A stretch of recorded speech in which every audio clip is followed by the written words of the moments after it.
Hello, Beaver Nation, and welcome to Beaver Banter, an Oregonian Sports podcast.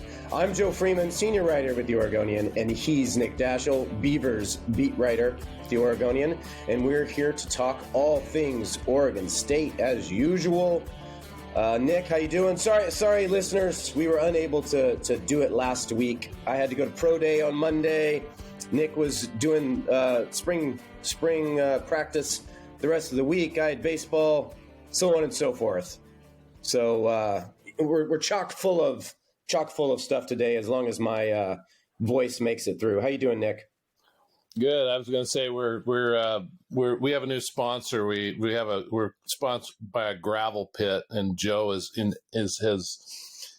an entire bag of gravel today. So I thought you were going to say some kind of cough drop. Voice is a little rough. Yeah, that's all right. It's just it's part of life, you know. You they don't pay us for our voice. They pay us for the pretty faces, and they pay us for that. We'd be out of that too. No, speak for yourself. Speak for yourself. Yeah, well, I know. That's what I said. I just said, well, that's what I'm saying. All right. Well, we've got a lot to get to today, so we'll just get right into it, Nick. First up, a few news and notes. The women's basketball team landed a number 3 seed at the Albany Regional and will open the NCAA women's basketball tournament Friday against 14 seed Eastern Washington. If the Beavers win, they would play the winner of Nebraska and Texas A&M in the second round. Both games will be at Gill Coliseum, and it's the 5th time in school history the Beavers are hosting NCAA tournament games. So quite a turnaround there. We'll get more into that, of course, later in the pod. Also, the football team wrapped up its second week of spring practice last week at Reser Stadium. The Beavers are going to take the next 2 weeks off for finals and for spring break before resuming workouts on April 4th. As for men's hoops, well, the Beavers bowed out quickly at the Pac-12 tournament, falling to UCLA in the Pac-12 tournament opener. They lost 10 of their final 12 games of the season and finished 13-9 overall.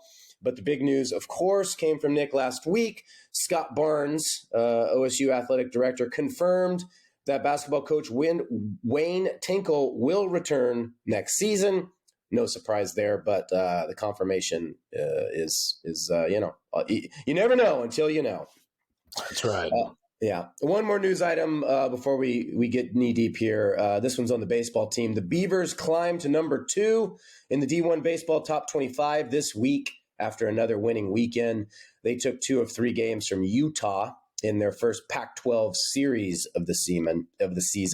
The Beavers had a 12-game winning streak snap on Sunday when they squandered a 9-run lead. I don't know how you do that, but they managed to do it.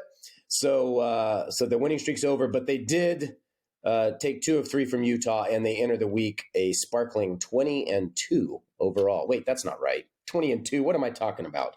I think there's 18-2. I'll look that up. Let's get into women's basketball. How do I not know that off the top of my head? It's either 17-2 or 18-2. I don't know, Nick. Does it matter? I do not know. I know they've lost 2. Arkansas and whatever that beer league softball game was yesterday. Yeah, no, they're 17-2. It came to me. They're 17-2. Yeah. If they were trying to go 18-1, it would have been the 6th time in school history they had done that, which is pretty remarkable, actually. Yeah. Okay, well, obviously the biggest news right now with Oregon State sports is women's basketball. Beavers, like I said, will open the NCAA tournament against Eastern Washington. Eastern Washington finished the season 23-5. They won the Big Sky Championship. Teams have met 11 times over the years, with OSU winning 8 of those 11 meetings. I don't know where to begin. We got a lot to unpack and digest here. I guess just generally speaking, looking at the 4-team field in Corvallis, the Beavers regional draw, kind of what are your thoughts? What were your impressions when you first saw how things unfolded there, Nick? Well, I was down in Corvallis yesterday for the big, whatever you want to call that, reveal with the fans, and I suppose it was a little anticlimactic, even though it's still great to find out you're in the tournament field officially. But everybody kind of knew Oregon State was going to be a 3 seed. It would have been a surprise in any other direction, a 2 or a 4. So they kind of knew it. And it was really down to, do they play Portland or do they play Eastern Washington? Because that seemed like the two most likely teams that could be a 14 seed and slotted against. And it turned out to be Eastern Washington, which, Eastern Washington they've had some games this year where you could make a case that Oregon State better be on their game Friday. They took Gonzaga to the wire in December. They were leading Cal by 13 in the fourth quarter and lost that game. They played a number of NCAA tournament teams this year, so they're tested and they've got a lot of seniors and juniors on their roster. They've got a sixth-year point guard who's got a bunch of stats, and she's a 2-time All Big Sky Defensive Player of the Year. They're a 14 seed. It's a game Oregon State should win, but it's not a game that you could just put in pen on your bracket and move on. They'll need to show up and play. The overall thoughts on the bracket, though, with Oregon State. Obviously South Carolina sits up there like just in neon lights. That's the one team you don't want to see at the top of your bracket. Mm-hmm. But there's a reasonable path to get to South Carolina, and it's not like South Carolina they're undefeated, but I wouldn't say that they have been, like a couple of the other South Carolina teams that just look dominant and darn near unbeatable. I mean, they've had some scrapes. I mean, they really should have lost in the SEC semifinals to Tennessee. It was just a lucky bank shot in overtime to beat Tennessee. That was a game they probably should have lost, and they've had some other close games. So I wouldn't say Oregon State it's impossible they could win this regional, but there's a good path to it because, Nebraska has beaten Iowa. That would be their second game if Nebraska goes to form and beats Texas A&M. But Nebraska's also got 10 losses, and they rely a lot on three-pointers. Oregon State's pretty good at defending three-pointers. So it looks like there's a pretty good chance Oregon State's going to get out of Corvallis and get on to Albany. Yeehaw. Albany, New York. When you look at that second round match against Nebraska, I think is intriguing because, like you said, they do shoot a lot of threes. And if they do get hot, well, that makes things pretty interesting there. And then obviously they also have Notre Dame in their bracket, which they would, if they make it out, most likely would have to face. They're the 2 seed in their regional. And then, going back to South Carolina, weaknesses aside, they are the, money favorite in the tournament, the number 1 overall seed, the best Vegas odds to win the tournament. So like you said, the least Notre Dame is not, they're the 2 seed, but they've lost some players. It's my understanding they've lost a few players here recently, and they may have some trouble down low guarding Reagan Beers based on one of the injuries they've got. So, that's a week off, and Oregon State's got to win a couple of games. But it's not an impossible path to at least the Elite Eight. To get past South Carolina, well, let's see. But to get to the Elite Eight, it's not impossible. Yeah, and you brought up just getting to the Elite Eight and what that would, that's quite an accomplishment. And no matter what happens moving forward, when you look at this season, and we've talked about this a little bit, coming off last year and the last 2 seasons overall, it's been quite a dramatic turnaround. And that was one of the things that struck me from Selection Sunday and the things that Scott Rueck had said, and you wrote about this, just looking at the secret to their success, but just their evolution over the last 3 seasons from the dregs of the last 2 years to now. He kind of talked a lot about continuity, and which kind of fuels chemistry and generally speaking, growth within the system. Looking back at exit interviews last year, those I imagine are very stressful for coaches, especially in the new transfer portal era where, women and men can leave at their will whenever they want. And so after 2 losing seasons, to sit down in your exit interviews and have every single player say they're going to return, for a coach like Ruick, who has a pretty, detailed and complicated system that requires time as much as anything, and repetition. I know that was music to his ears, but I guess just could you speak more to what he had to say, and just, when you look at the evolution over the last 3 years, how far this team has come? Well, with Scott's program over the years, and this isn't just Scott specific. It's the case with a lot of good coaches. They build their programs to where they lead, where the juniors and seniors are leading the way because they've been in the system for a few years. And while at the same time, they're grooming the younger players to become those juniors and seniors down the road. Well, that worked for quite a while until the transfer portal era hit. And Oregon State kind of avoided some of that for a while. Actually, women's basketball did for a while, but it hit pretty hard in 21. That's when, you saw Oregon and Oregon State both get hit hard with transfers. And, I don't know that Scott was surprised, but I don't know that he quite knew how to navigate that period, that new era of, I'm losing these players. How do I make this roster work? And it took a couple of years and get the right players, and they bought into what they're doing at Oregon State, and they all decided to stick around. And frankly, they don't lose anybody off this roster.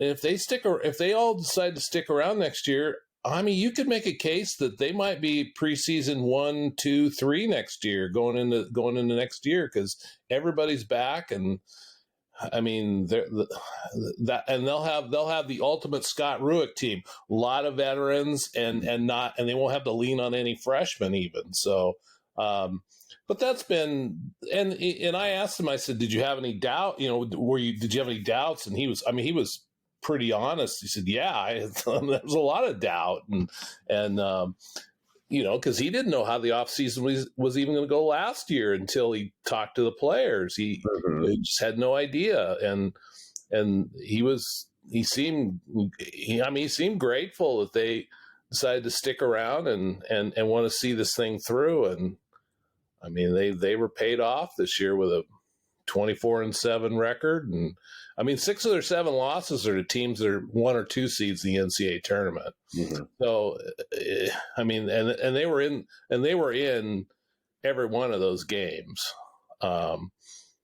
If Reagan Beers was available in a couple of them, I think they probably would have picked off a few more of those. So, it's all about keeping the players around that system and learning his defense. That takes some time to figure it out. It's not like he expects you to know it right away, but the longer you're there, the more things you know about it, and the better you are. And it's showing up statistically. They're one of the best defensive teams in the country this year. Yeah.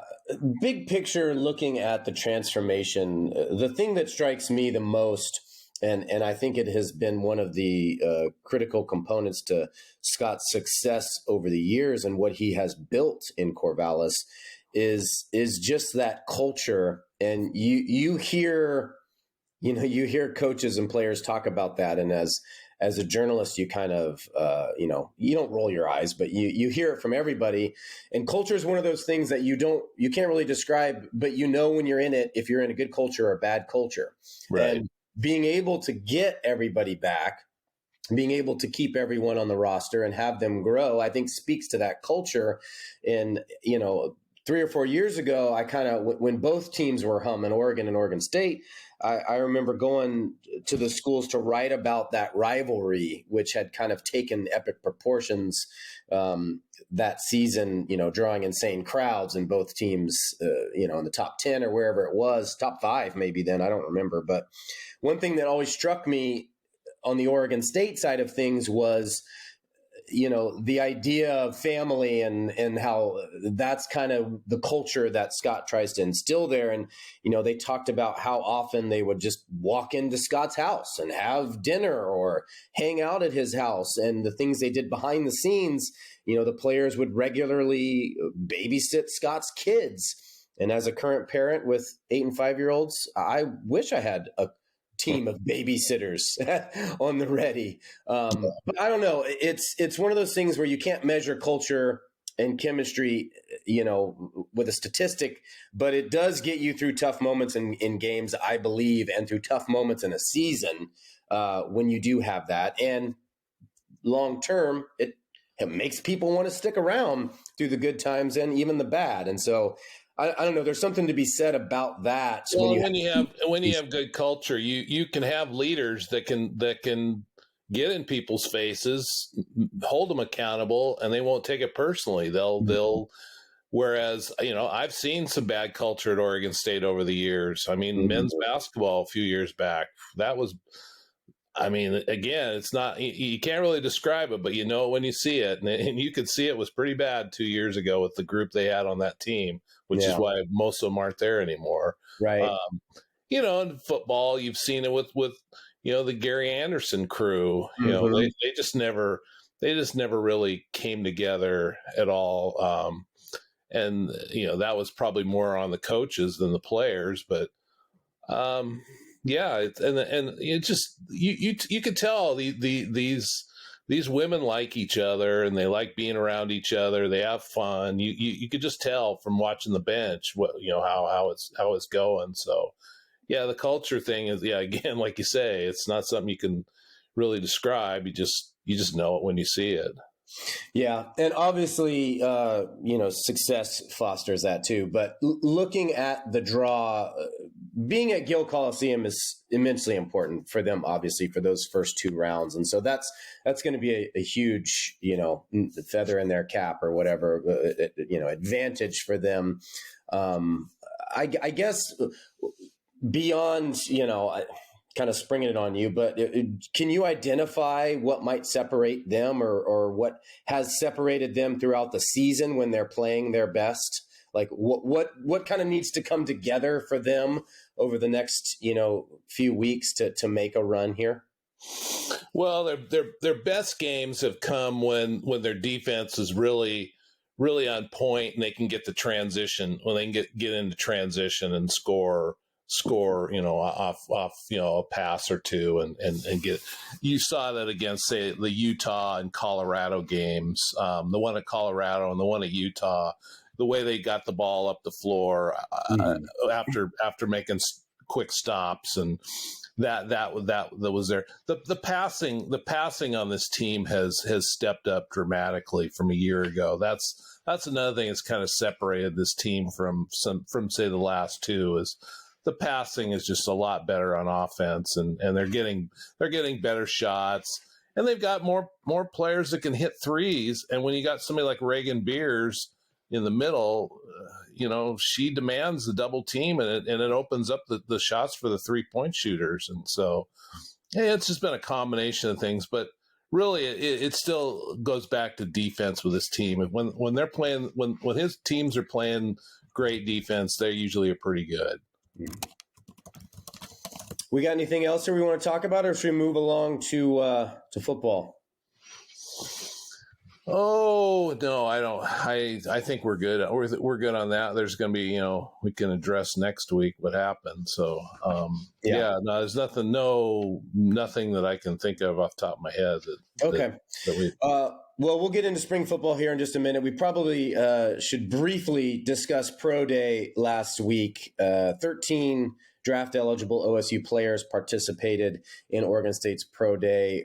There was an enormous horde of scouts there, almost 50 NFL scouts, coaches, and front office personnel were in Corvallis, representing 28 different teams.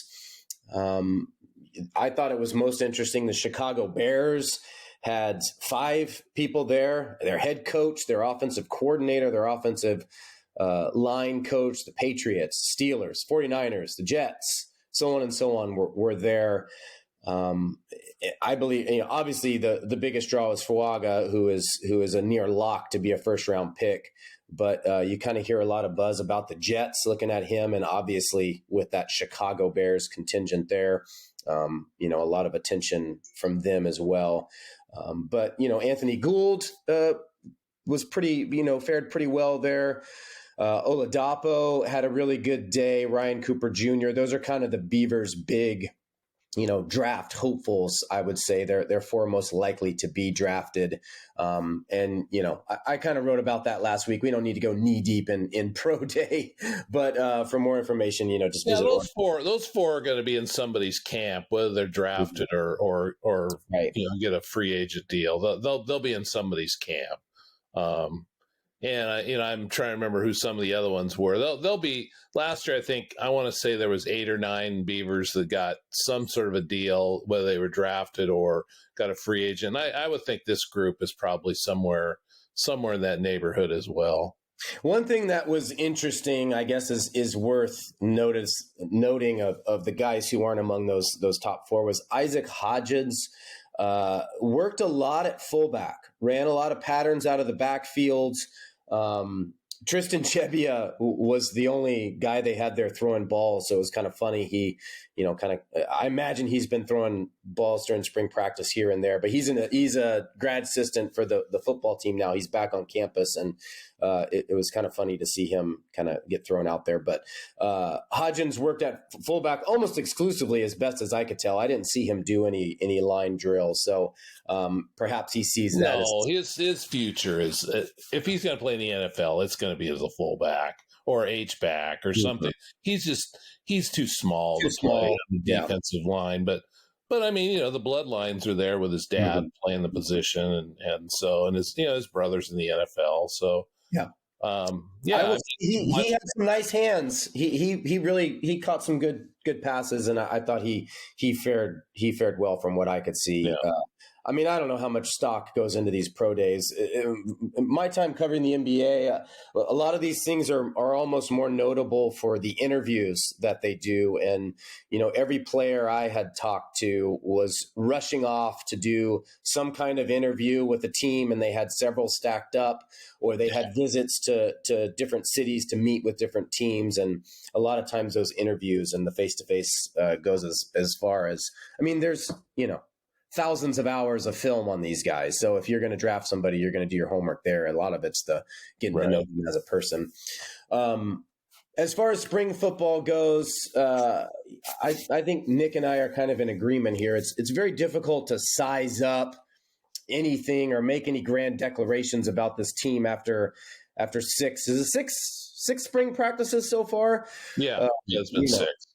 And these guys they're not wearing pads. They're not hitting. It's basic stuff. And especially for this team with so many new faces and virtual and almost an entire new coaching staff, there's just a lot of teaching and a lot of learning and a lot of that kind of stuff going on. Generally speaking, from what I saw at the ones I attended, the defense absolutely, dominated the majority of the practice. There were some offensive highlights here and there for sure, but with so many new, especially on that side of the ball, both sides of the ball have so many new faces. But with a new quarterback and a new system and all that stuff, it's really hard I don't know. It's hard for me to take much away from this beyond these guys are in the nitty gritty and the weeds, and they're trying to learn a new system. And I think we'll see a lot different, much more advanced team come fall. But right now, I think this is going to be the norm over the next, when we get back to spring come April. Well, the second week of practice, which I covered the whole second week, and that was more advanced than what you saw because they were in pads all 3 days. Oh, really? And they also Saturday was pretty much a scrimmage. It was what you might see in the spring game, kind of, not entirely, but they didn't do much in the way of any fundamental drills. It was put the ball down and situations and things like that. And yeah, you're right. The defense is absolutely owned the first 6 practices of the spring, but that they should. I mean, Oregon State's offense is undergoing a transformation. They've got a bunch of linemen standing on the sideline with crutches. They're breaking in new quarterbacks. Damian Martinez obviously is a constant, and some of the running backs are, they pretty much know that. But the receivers it's a new group there. They're a little light on tight ends. They're trying to work in this new system that they're going with, and the defense is just owned them, and that's what you want. You want your defense to look good, in spring and for most of the fall, because they should know what's going on. If the defense doesn't look good during the spring and the August camps, it's a red flag. Coaches have told me that's not good, because I mean, they should know what's going on and they should know what's coming. And these guys they've caused a lot of turnover possibilities. They haven't got to all of them, but they've caused fumbles. They've got their hands on interceptions and recorded a few.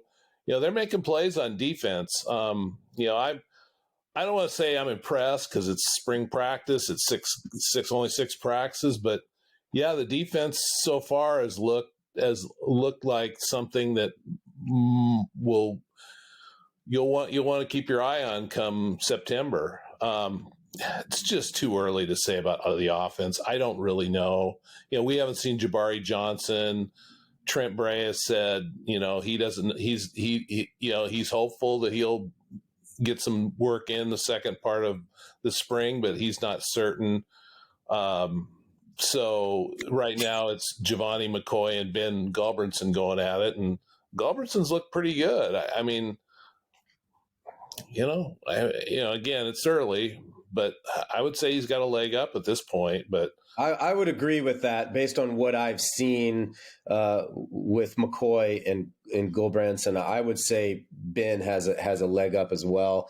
I was a little surprised at McCoy is not a big kid. He's pretty skinny. He's not, super tall. He definitely is an athletic kid, and he throws a very accurate ball. But I imagine his head is spinning right now because, he's got Idaho in his back pocket, and I imagine he played under that same system, for 3 years there. Well, now he's coming into a whole new system with a whole new set of guys at a whole new level of competition. And so I guess it's natural. And I always go back to last year at this time.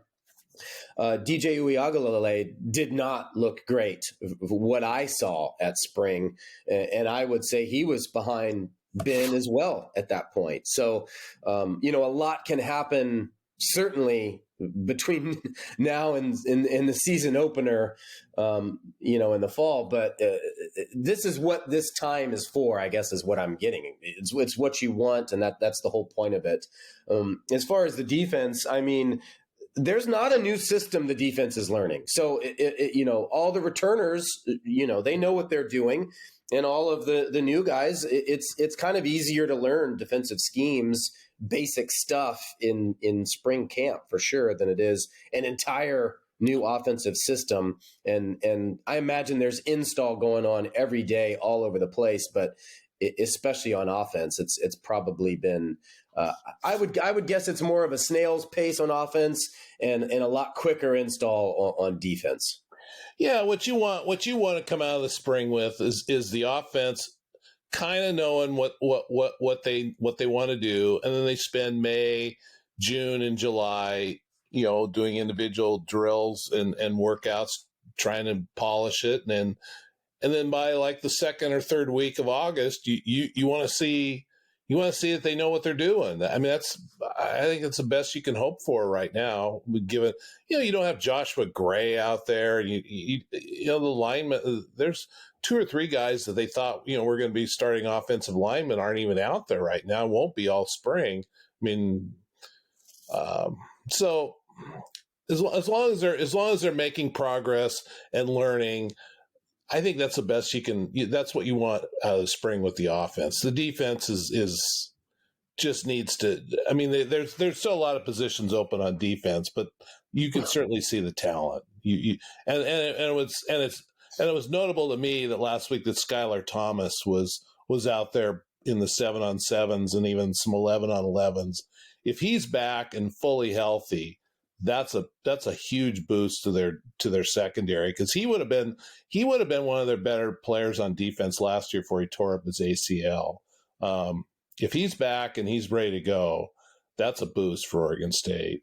I think their secondary is going to be pretty good. They've got some guys returning there, obviously Jaden Robinson and guys who are coming up. They got Singleton from Liberty, and there's reason to be hopeful there. And the defensive line even looked good. The defensive line had a lot of good moments during Saturday's scrimmage. So a lot to like there on defense. Was there anything that stood out when Bray spoke at the final spring practice? Did he offer any insight that was worth revealing? Well, as you well know, not going to get a lot of insight out of Trent Bray unless you just probe and probe and probe. But I'm hopeful as spring goes on and we get into August, he'll be a little more forthcoming on stuff. But I guess it's just going to be more. We'll probably get more information, from the coordinators, I would think. We'll see. But no, he didn't really say. He didn't really have any, anything to, There's going to be a couple of new players show up come spring. They'll enroll in school this spring. One of them is the 6'10" offensive lineman from Colorado, which that'll be interesting to see him.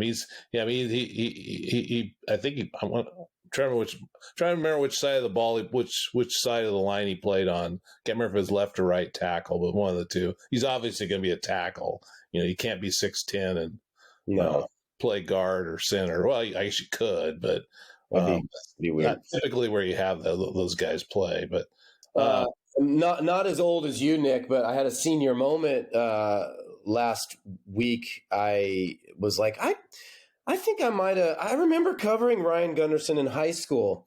And so I looked it up in our archives, and sure enough, I covered his last high school football game at Central Catholic. Him and his Rams lost at Lake Oswego in the playoffs, and then kind of mentioned it to him at Pro Day that, hey, I looked this up. That's how old I am. And he was like, yep, I threw 4 interceptions. He remembered it. Yeah, right. They remember that. I mean, Joey Harrington remembers the 5 picks vividly in the Oregon State game, and they remember that stuff. Yeah, they do. Yeah. Okay. Well, do we have anything else there with spring football, or should we move on to the second rank baseball? No, I'm hopeful that the spring game is actually a real game of at least something competitive. But they've got to have enough healthy bodies to do it. But Trent seems up for doing it if he can. Jonathan never seemed to want to ever have a game. He was always, don't really have enough bodies when they actually did. He just didn't want to get anybody hurt. I get it. Yeah. It was always this kind of a snoozer. So it'd be nice if he could, it doesn't really matter who wins or loses. You just like to see, something competitive, I guess. So we'll see. But the door's still open, sounds like, because Trent seems interested if he can do it. Okay. Well, looking at baseball, the Beavers, kind of just continued. They're sort of in cruise control here. They were tested against Utah like they hadn't been. They had one kind of notable comeback win against Cal State Northridge in one of those crazy games with multiple delays. in Corvallis a couple weeks ago. But this was their first conference season, so sort of their first Pac-12 test, and it was probably a little hairier than many would have thought. They needed 2 comeback wins, or 2 late game rallies anyway, in the first 2 games to win. They had a 5-run ninth in game 1 to come back and win that one. I think that final was 7-5. And then they kind of entered the 8th in a 0-0 tie in game 2, and had a big 8th inning rally there. I think they scored 7th in the 8th inning there to win that one. And so kind of interesting to see a team show a little, late game chutzpah there and kind of flash a little comeback tendency, because as we all know with baseball, you're not going to win 12-2 every game. So kind of the only that was sort of a takeaway, in that series. The only thing really holding them back right now, and nothing really is, because they're 17-2, but injuries continue to kind of, if there is something slowing them, it's that. Aiden May missed another start. He did not pitch against Utah. Mitch Canham kind of said he's progressing well, and I think his quote was, he's pretty darn close. So that's about as revealing as Mitch has been over the last 3-4 weeks with Aiden. I kind of thought he would only miss a start or 2, but they're really being extra cautious with him, which I guess makes sense. Their first conference game at Utah is kind of another colder weather city, so that probably contributed to it too. I would guess he would start this week, but we should know more, I suppose, later in the week. Kyle Scott, their closer, still has not pitched since Surprise, and he continues to recover. Brady Casper kind of re-aggravated his leg injury, legging out I think it was an infield single or a ground out against Northridge, and he didn't play at all this last weekend. So he continues to really battle whatever he's going through. And then I haven't seen AJ Lattery pitch in 2 or 3 weeks, so he must be having something going on with him. He's one of the few guys I haven't asked about. I've asked about 6 guys or so, and he's one that I didn't check in, so I'll have to check in on him. But what about Caraway? Caraway returned. He missed the last series. He was just sick. I think there was some kind of bug going through the team, kind of a stomach bug. And so, but yeah, he returned this series. He didn't play, I believe, in Sunday's finale. They started Jabin Trotsky at short and moved Hainline over to the third, which ended up being a good call because I think Trotsky had 4 hits. So, yeah. But yeah, he was scuffling a little bit. He's started to strike out a lot more than he had shown, over the first 3-4 weeks. But he still had he still produced, in the series despite that. So, it's they're what we thought, and maybe even more. I mean, I really went into the season with high expectations for this team with so many returners. The one kind of, if there was a question mark, it was pitching, and I think the majority of that has been answered, assuming that Aiden May returns and stacks to the top of the rotation, just slides back in there, because they definitely need that Friday night guy to stack their deck. Kamatz has been pretty solid. Eric Segura finally had his kind of blow up inning against Utah on Sunday. He gave up 6 runs in the 4th, and that kind of contributed to them blowing a 9-run lead in that game. But I'll tell you who has been, obviously you would say Travis Bazzana is the team's MVP, and you could list any number of offensive players, but reliever Bridger Holmes, for my money, has been the Beavers MVP. He has just been ridiculous. I kind of wrote about him after his second outing against Northridge. He has just a ridiculous arm slot. He's a sidewinder, a submariner, and he hits 93, 94 with his fastball, 92 to 94. And his slider is just, it looks like it's going to hit the batter. The first batter to face so many times, like, jumps out of the way thinking they're going to get hit, and then the ball crosses the plate for a strike. It's, Dorman has described it as gross. Other guys have called it wicked, and and insert your adjective here. But he's 2-0 with 3 saves in, I believe, 7 appearances this season. Has yet to allow an earned run. Struck out 16 in 10 innings, and he's just been dominant. Now he'll hit a guy. He's hit 6 guys. One time he hit his first 2 guys and then ended up striking out the side in appearance. So that kind of shows you where that's at. But, to have 3 saves when your closer is injured, and I almost wonder if he's taken over the closer job at this point, to be honest with you. But, he pitched in 3 of the 4 games against Northridge and then closed the opener against Utah. So just an invaluable piece of that bullpen so far. Well, at the college level, that's got to be a real weapon to have a guy like that, because the guys in the big leagues, they've seen sidewinders before, and they're pros. But college guys, they just don't see those types much. And if you're only seeing them like once every now and then, you can't really get used to them. And so it's not like he's going to be out there.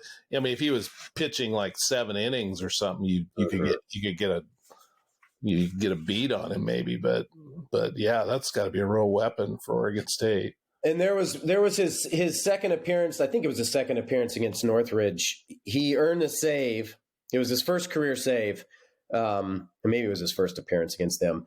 He threw 11 pitches and they were all sliders, and he struck out the side. So he's just. It's if it's on, it's a borderline unhittable pitch, especially, and he didn't have to in that game. But when you do pair it with that fastball, it's hard to do anything with it. His story is interesting. He went to North Bend High School, didn't throw very hard, threw in the mid 86, 88, somewhere in that range. I can't remember off the top of my head. And then went to community college. He threw overhands in high school, and then kind of started tinkering with his. He said, I always had a nice sidearm delivery. I always threw it well, and he just kind of he's self-taught and kind of,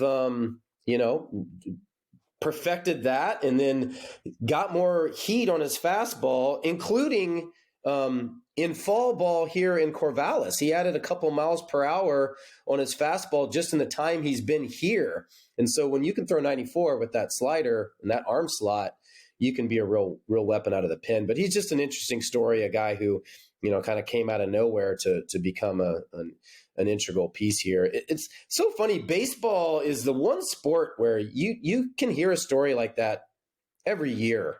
There's so many teams and so many players, and so many guys get overlooked or develop late or whatever. The next thing you know, they're just huge pieces important pieces on very good teams. So he's a good kid. It's nice to see him kind of develop. Have you, since you've been covering Oregon State, have you seen anybody throw a knuckleball? I haven't, that I've noticed for Oregon State. They haven't had any knuckleballers.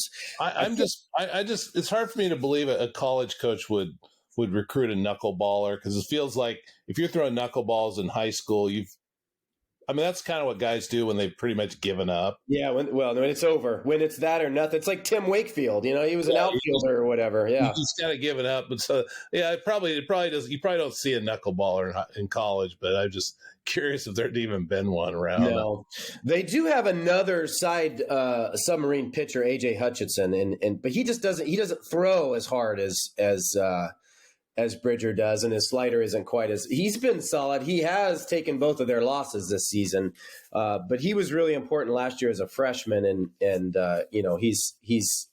I imagine he'll get he'll find his groove here. He's having a little bit of struggles here and there, but yeah. But I've generally been pleasantly.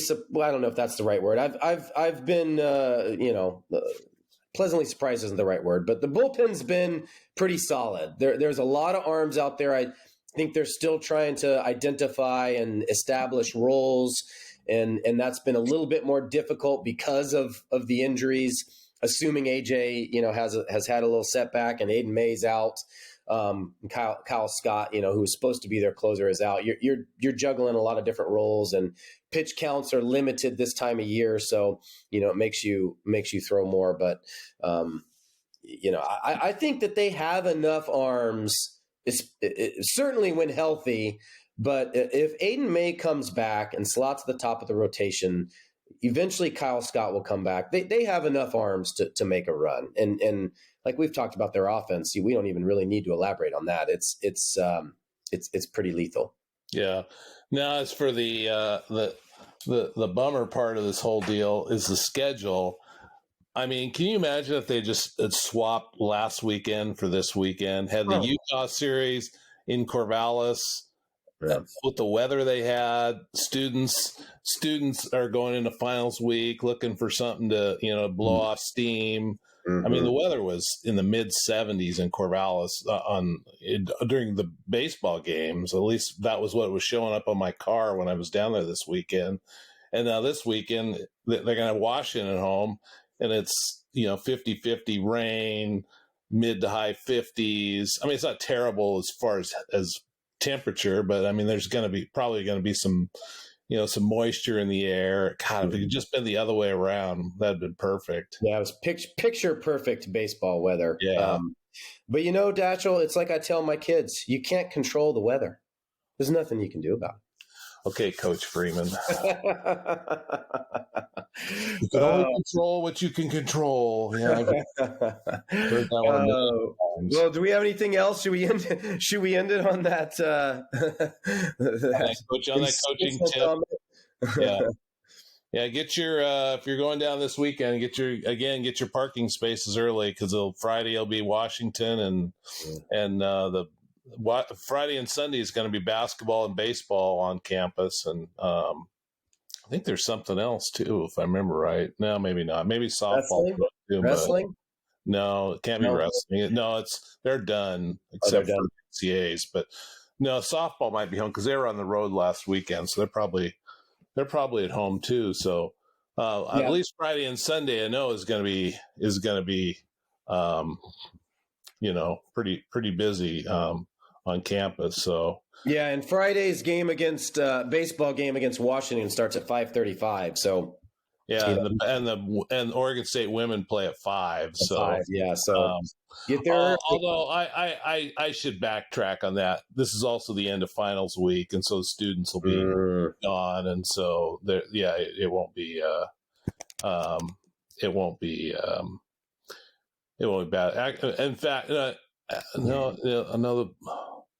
What is this week? What is this weekend? The 20? No, the softball team is even off this weekend, so they're not playing. So yeah, you'll be fine. Never mind what I said about the weather or about the park.